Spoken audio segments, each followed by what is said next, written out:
Hello everyone, it's Andrea and welcome back to another colorful plan with me. It is July and I'm ready to bring back the colors. I first set up my watercolors. That's right, I'm using watercolors again this month. I won't let the thin pages of my journal stop me from doing what I love.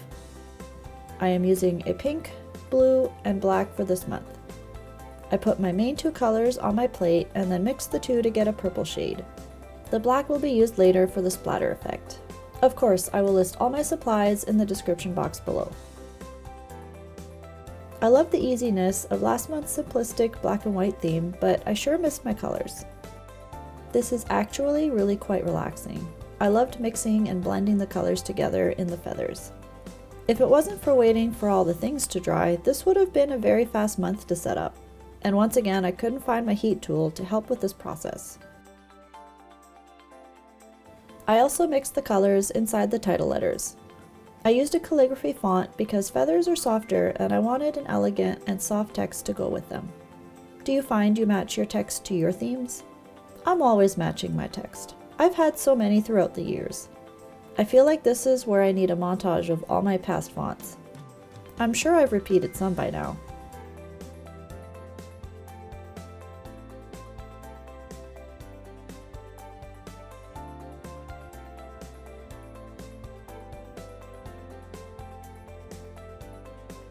Then after everything was dry, I went over and outlined everything with my fineliner. Now, of course, the color is optional. You could totally do this entire design in black and white and save all the hours of work. Yes, hours of work. That's what this took. I did say I couldn't find my heat tool, right?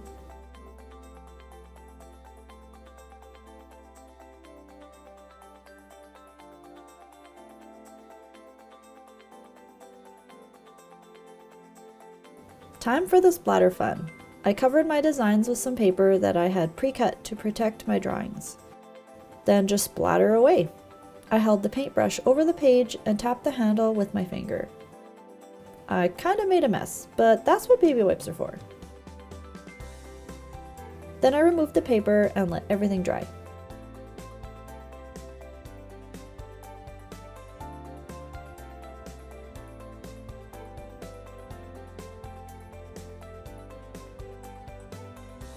For this page, I'm going with a small calendar again. I really like how June's turned out. It was the perfect size. I don't need a very large calendar, and I'm glad that I downsized it last month. I painted the title and the feathers first. Then I painted the circles on the days of the month where the numbers will go. I'm so glad that I went with the mixed colors. I originally was going to paint them all the same down the row. This is much prettier.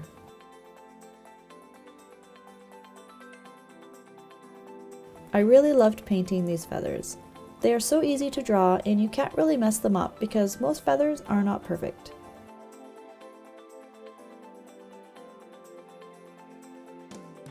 I also filled in the strip at the top with the gradient.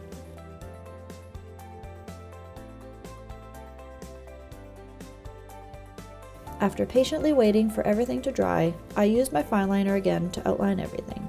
My calendar is 3 squares wide and 4 squares tall for anyone following along.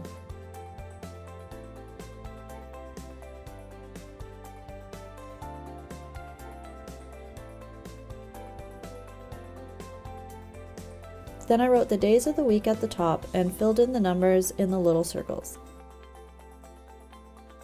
Once again, I covered all my drawings with paper, then splattered paint over it.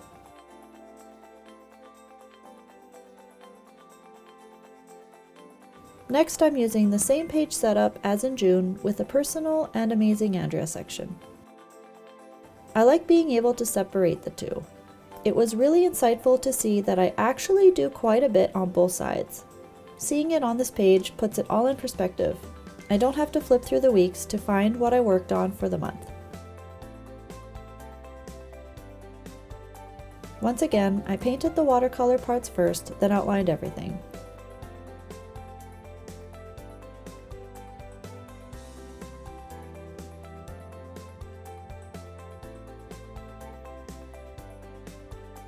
I'm putting the days and numbers down the center strip. I'm going to separate the weekends with a black background. Give it a bit of contrast. I think this turned out great, revealing just a bit of the watercolor underneath.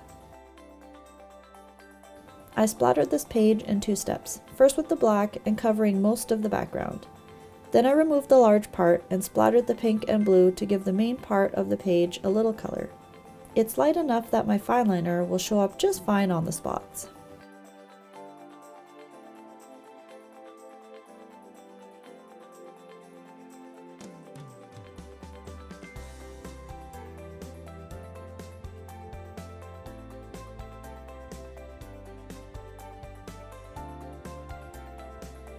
I'm bringing back my usual type of mood tracker. Don't get me wrong, it was wonderful not having to color in anything last month, but I actually really quite enjoy the colorful trackers. I decided to combine the mood and productivity into one. I colored in 1 large feather at the top for my legend. So the left side will be the pink with the mood and the right side will be the productivity with the blue.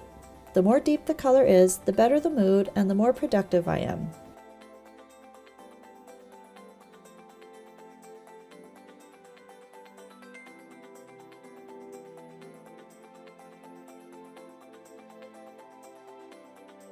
Now to draw 31 feathers. Once I did a row, they became really easy to draw. You get into a rhythm of how they flow. They are also different shapes, some with being more pointy and others more rounded. But of course I had to add those little splits along the sides. I will be using my watercolors to color in these feathers, which means I can't just close the book after. I will need to wait for things to dry. Splatter time again. I'm only adding it to the outside this time. Save all that inside space for the feathers. A bit of a twist on last month's habit tracker. I usually do the mini calendars for each habit, and last month I did more of a graph style. But I felt like I could improve it a little more, maybe add in some of the actual productivity into it. I'm going to fill each day with symbols of all the habits normally completed, as well as things I did throughout the day. For example, I'll draw a clock for getting up before 11 a.m., pill shape for my vitamins, plant for watering my garden, and so on. Then I can also add other chores like doing the dishes, days I craft and clean. So it's pretty much the exact same, except there aren't any predetermined icons at the top to color in. I hope this makes sense. I will post some pictures on my social media later this month to show you how it's working out. I wanted this page to look a little like the separated calendar page with the same stripe down the side. I really like doing the splatter, in case you couldn't tell. I even got lazy with my paintbrush and dipped one side in the pink and the other in the blue. Multicolored!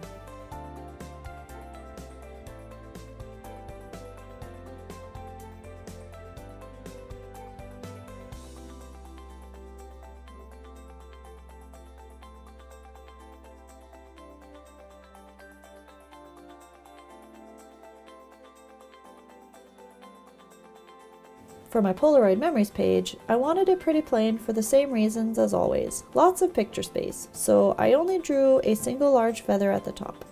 Then I moved on to the brain dump page, so I only had to wait for the paint to dry once. I colored in the letters at the top and then the feathers at the bottom. I'm beginning to feel like a feather pro at this point. After outlining everything, you guessed it, splatter time again. I used all 3 for the Polaroid side and just the pink and blue on the brain dump side, since I'll be writing in that space.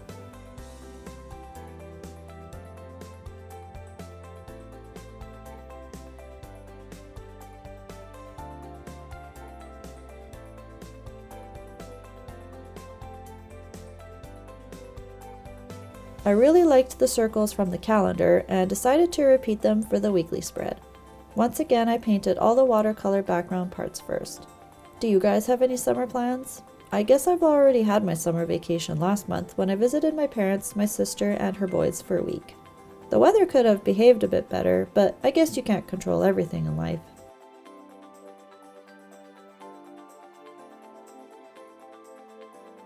I handwrote the days of the week in a simple calligraphy font.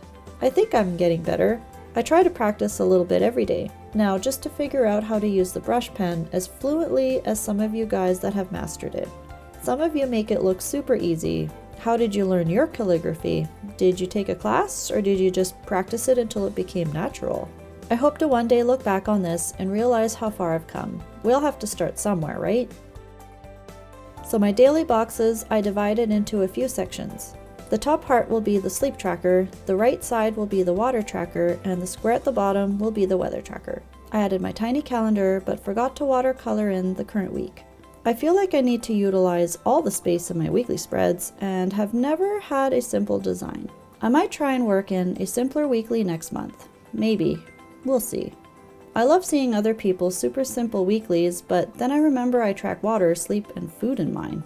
Maybe I'll have to make a whole page to track these together, then I can have a more simple weekly. Or maybe have more space for illustrations.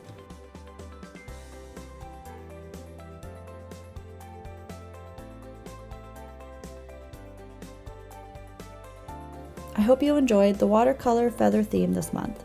If you try any of the spreads I have created, please tag me on Instagram at Amazing-Andrea1. That's with underscores. I would love to see your recreations. If you don't want to miss next month's setup, don't forget to hit that subscribe button. As always, thanks for watching, and I hope to see you next time.